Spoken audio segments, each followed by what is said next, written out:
I found the first pregnancy test by accident. It was tucked at the bottom of the bathroom trash, wrapped in tissue like someone hoped it would disappear if it couldn't be seen. 2 lines. Clear as day. My wife and I hadn't been intimate in months, so my first thought wasn't joy. It was confusion. I told myself not to jump to conclusions. I rinsed my hands, went to the kitchen, and poured a glass of water I didn't drink.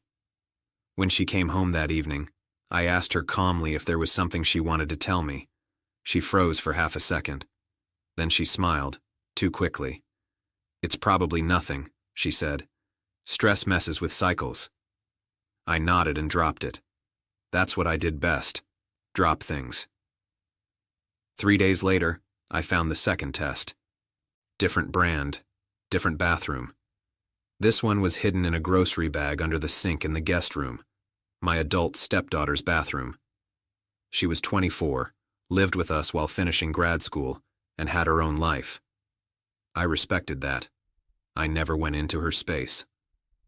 That night the sink was leaking, and I grabbed the first towel I saw. 2 lines again. My stomach went cold. I sat on the edge of the tub and stared at the wall, trying to build a reality where this made sense. It didn't. My stepdaughter had been distant lately, avoiding eye contact, skipping family dinners. My wife had been secretive, protective in a way that felt less like love and more like control. I didn't confront either of them. Not yet.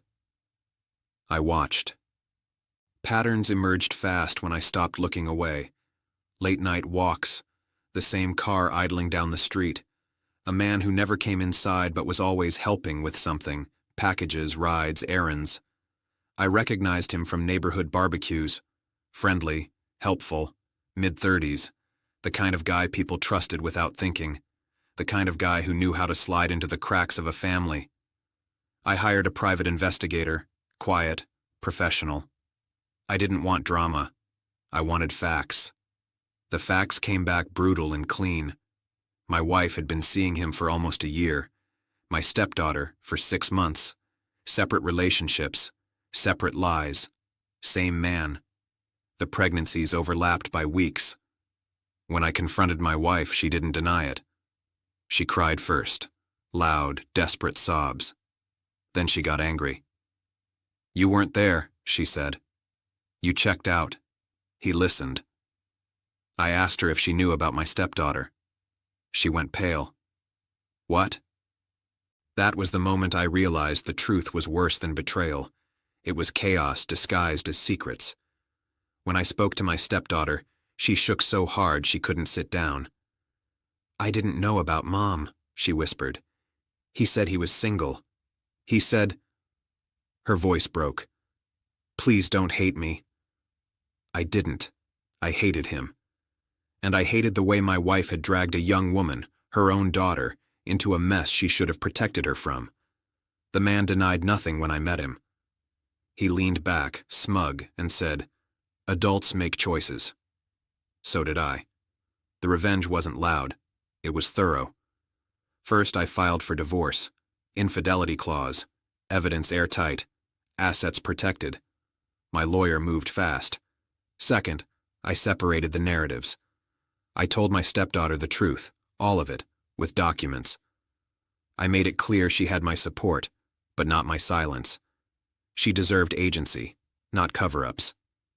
She moved out that week. Third, I let the truth reach the places it mattered. The man worked in a field that required background checks, ethics disclosures, and community trust. I didn't smear him. I submitted verified information through proper channels, timelines, messages, sworn statements. Consequences followed the facts. My wife tried to bargain when she realized what was happening. "We can fix this," she said. "Think about the family." I did. That's why I didn't stop. The fallout was swift. His job put him on leave, then terminated. Friends vanished. The story didn't need embellishment. It carried its own weight.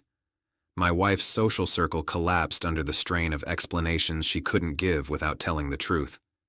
As for the pregnancies, choices were made, privately and respectfully. I won't detail them here. What matters is that I didn't weaponize a child's future to score points. I weaponized accountability. Months later, the house was quiet again. Different quiet. Honest quiet. My stepdaughter reached out first. We met for coffee. She apologized for something that wasn't hers to carry. I told her the same. We talked about boundaries, therapy, rebuilding trust. It was slow, but it was real. My ex-wife sent a final message the night the divorce finalized. "You didn't have to destroy everything," I replied once. I didn't destroy it. I stopped pretending it wasn't already broken. Revenge isn't always about burning bridges. Sometimes it's about removing the rot so what's left can stand on its own. I didn't raise my voice. I didn't throw a punch. I let the truth move at its own pace, and it moved like gravity. Heavy, unavoidable, final.